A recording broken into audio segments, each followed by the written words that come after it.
Friends, welcome to my channel.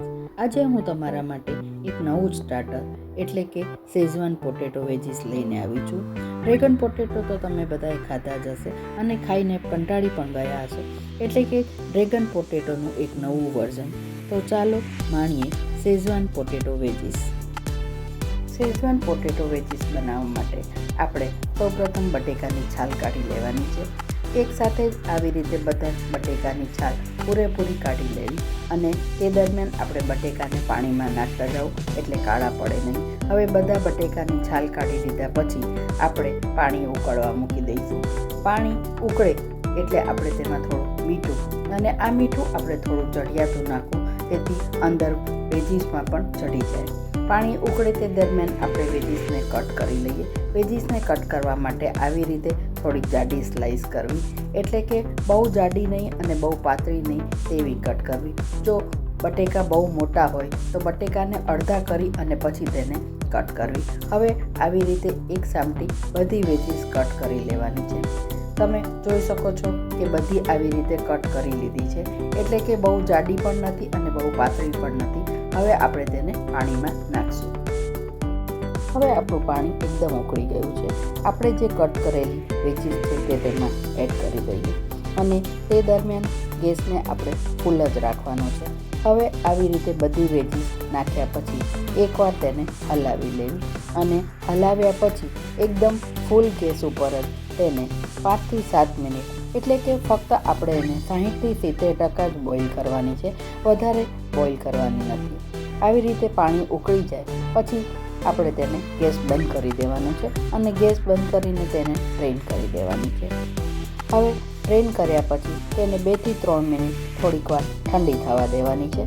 તે દરમિયાન આપણે એક બાઉલમાં લઈ લેવાની અને પછી આપણે તેમાં ચીલી ફ્લેક્સ અને ઓરેગાનો એડ કરવાના છે. તમે જે પ્રમાણે તીખું ખાતા હોય તે પ્રમાણે તેમાં ચીલી ફ્લેક્સ એડ કરી શકો છો. ત્યાર પછી તેમાં આપણે કોર્નફ્લોર અને મેંદો મિક્સ કરીને એડ કર્યા છે. હવે તેને એકવાર હલાવી દીધું અને 2 થી 3 મિનિટનો રેસ્ટ આપ્યા પછી હવે તેમાં ફરીથી થોડોક મેંદો અને કોર્નફ્લોર એડ કરશું. અહીંયા મેંદા અને કોર્નફ્લોરનું પ્રમાણ અડધું રાખ્યું છે. હવે તે રેડી છે. એક પેનમાં તેલ ગરમ મૂકશું અને તેલ ગરમ થાય એટલે તેમાં વેજીસને ફ્રાય કરશું. વેજીસને ધીરે ધીરે જ એડ કરવાની છે, અથવા તો આપણે કઢાઈ થોડીક મોટી લેવી, કારણ કે તેમાં મોઇશ્ચરનું પ્રમાણ હોય છે એટલે તે બહાર આવે છે. એ વાતનું ખાસ ધ્યાન રાખવું. હવે આપણે આ વેજીસને ફાસ્ટ ગેસ ઉપર જ ફ્રાય કરશું, કારણ કે આપણે ઓલરેડી પારબોઇલ તો કરેલી છે. ખાલી આપણે તે ક્રિસ્પી થાય એ વાતનું ધ્યાન રાખવાનું છે. આપણી વેજીસ બધી ફ્રાય થઈ ગઈ છે. આવી રીતે બધી વેજીસને આપણે ફ્રાય કરી લઈશું. આપણી વેજીસ બધી ફ્રાય થઈને રેડી થઈ ગઈ છે.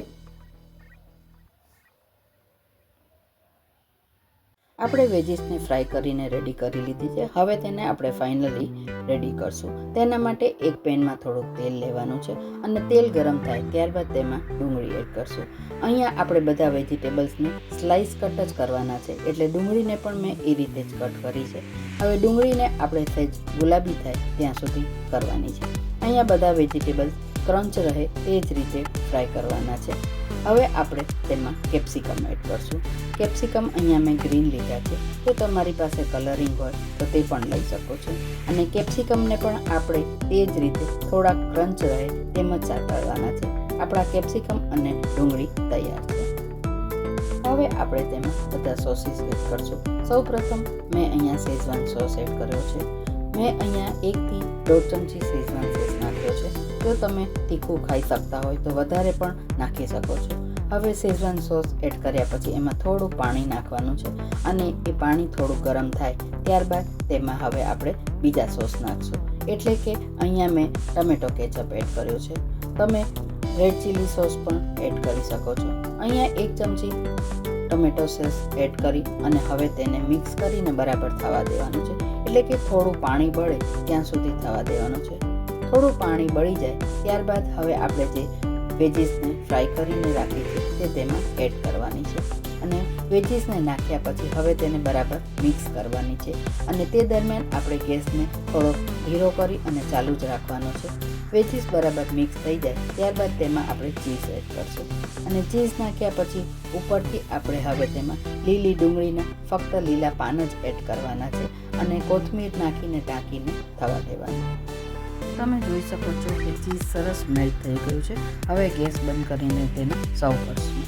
ફ્રેન્ડ્સ, તૈયાર છે શિયાળાની ઠંડીમાં ખાઈ શકાય અને ઝટપટ તૈયાર થાય એવું એક નવું સ્ટાર્ટર. તમે પણ આ શેઝવાન પોટેટો વેજીસ જરૂરથી અત્યારે જ બનાવી લેજો અને મને તેના વ્યૂ કોમેન્ટ બોક્સમાં જરૂરથી જણાવજો.